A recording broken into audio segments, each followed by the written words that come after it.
নমস্কার বন্ধুরা, দেখুন আজকে আমি বানাচ্ছি চিড়ে আর সুজি দিয়ে স্যান্ডউইচ। আমার কি কি লাগছে, সম পরিমাণে চিড়ে আর সুজি। 100 গ্রাম চিড়ে হলে 100 গ্রাম সুজি। আমি এই যে এখানে 2 বাটি নিয়েছি, 1 বাটিতে চিড়ে 1 বাটিতে সুজি। আর এই পুর বানানোর জন্য আমি নেব গাজর, ক্যাপসিকাম, একটু বিন আর একটা লাল কফি, বিট কফি লাগবে, একটু আদা। এবার কি করে বানাই দেখতে থাকুন। এবার সুজিটা আমি বাটিতে ঢেলে নিচ্ছি। আমি একটু ভিজিয়ে রাখবো, আধা ঘন্টার মতন ভিজিয়ে রাখতে হবে। আমি সুজিটা অল্প জলে ভিজাবো, যাতে ভিজে জলটা ওর মধ্যে মিশে যায়। আর জল দেব না আমি। আর চিড়েটা আমি 2-3 বার একটু ধুয়ে নেব। চিড়েটাও আমি অল্প জল দিয়ে ভিজে রেখেছি, যাতে জল জল না হয়, ভিজে জলটাও চুষে নেয়। তার জন্য অল্প অল্প জল দিয়ে আমি ভিজিয়ে রেখেছি। এখন আমি এই সবজিগুলো কেটে নিচ্ছি। দেখুন আমার চিড়েটা একদম ভিজে নরম হয়ে গেছে। আমি এবার ব্যাটারটা বানিয়ে নিচ্ছি। এভাবে চটকাতে হবে, চটকিয়ে চটকিয়ে একদম নরম করে নিতে হবে।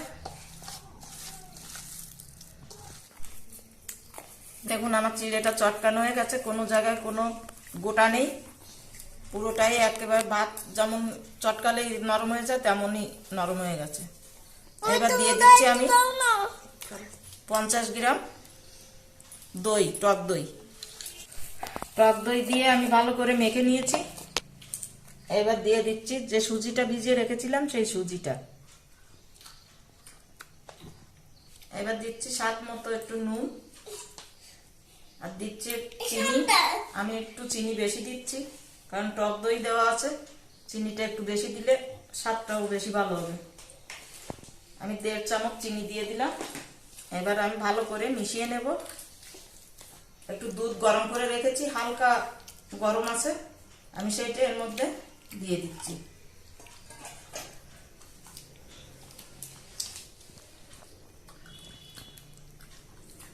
এর থেকে পাতলা করব না। আমি এখন একটু 10 মিনিটের জন্য ঢাকা দিয়ে রেখে দিচ্ছি।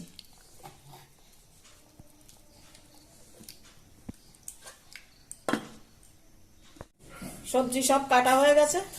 এবার আমি পুরটা তৈরি করে নিচ্ছি। আমি তেল দিচ্ছি না, একটু বাটার দিয়ে দিচ্ছি। আমি প্রথমে দিয়ে দিচ্ছি আদা কুচিটা,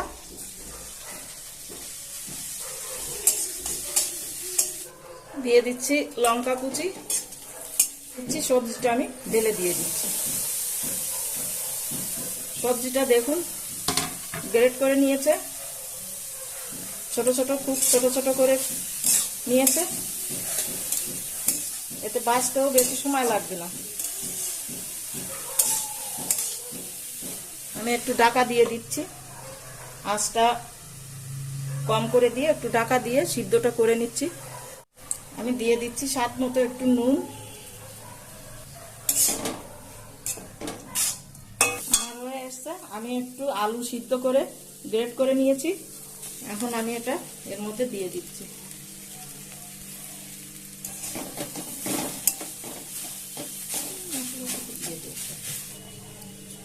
এবার দিচ্ছি একটু ধনে জিরে ভেজে আমি গুঁড়ো করে নিয়েছি, সেটা এর মধ্যে দিয়ে দিচ্ছি। এর সেন্টটা খুব সুন্দর আসবে।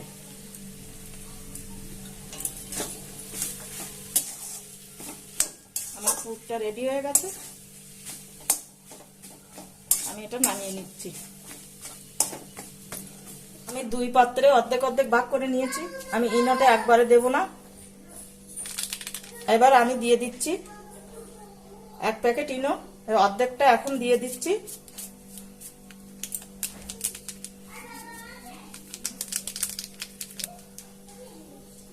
অর্ধেকটা আমি একটু পরে দেব।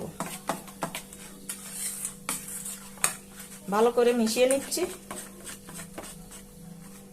এবার এই থালায় আমি একটু তেল মেখে নিয়েছি, এর মধ্যে আমি এই ব্যাটারটা ঢেলে দিচ্ছি। আমি এইভাবে আস্তে আস্তে করে চারিদিকে ছড়িয়ে দিচ্ছি। আমি কড়াইতে জল গরম বসিয়ে দিয়েছি। এবার আমি একটা স্ট্যান্ড এর মধ্যে বসিয়ে দিচ্ছি, দিয়ে এই থালাটা আমি এইভাবে কড়াইয়ের মধ্যে বসিয়ে দিচ্ছি। এবার আমি এইভাবে একটা গামলা দিয়ে ঢেকে দিচ্ছি। আমি ঢাকাটা তুলে নিচ্ছি, নিয়ে দেখি কেমন হয়েছে।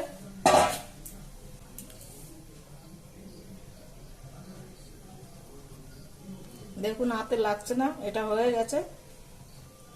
এবার আমি থালাটা নামিয়ে নিলাম। এবারে পুরটা আমি এইভাবে থালার সব জায়গায় ছড়িয়ে দিয়ে দিচ্ছি।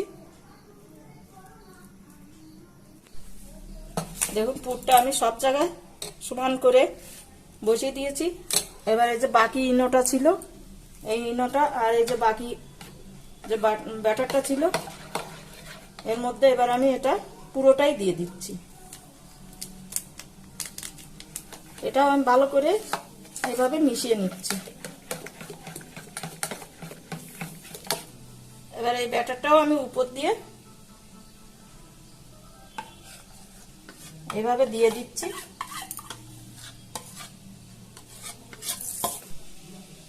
দেখুন থালায় আমি সুন্দর করে সব জায়গায় ছড়িয়ে দিয়েছি।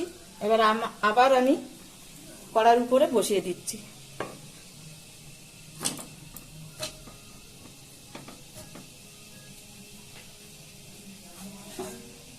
বসিয়ে আবার ঢেকে দিচ্ছি। এবার 10 মিনিটের জন্য ঢাকা দিয়ে রাখলাম। আমি ঢাকনাটা খুলে দেখছি কত দূর হয়েছে।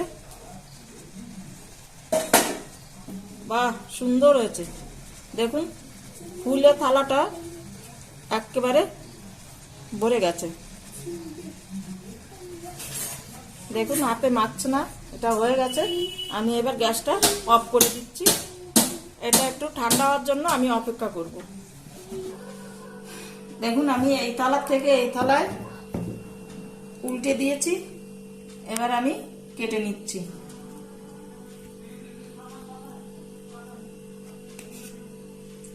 যার যেমন ইচ্ছা, ছোট বড় সে সেরকম কেটে নিতে পারেন। দেখুন আমি কেটে তুলে নিয়েছি, দেখতেও কত সুন্দর। এইভাবে আপনারা বানিয়ে দেখবেন, খুব ভালো হবে, খেতেও খুব ভালো হবে। খেয়ে আমাকে একটু জানাবেন।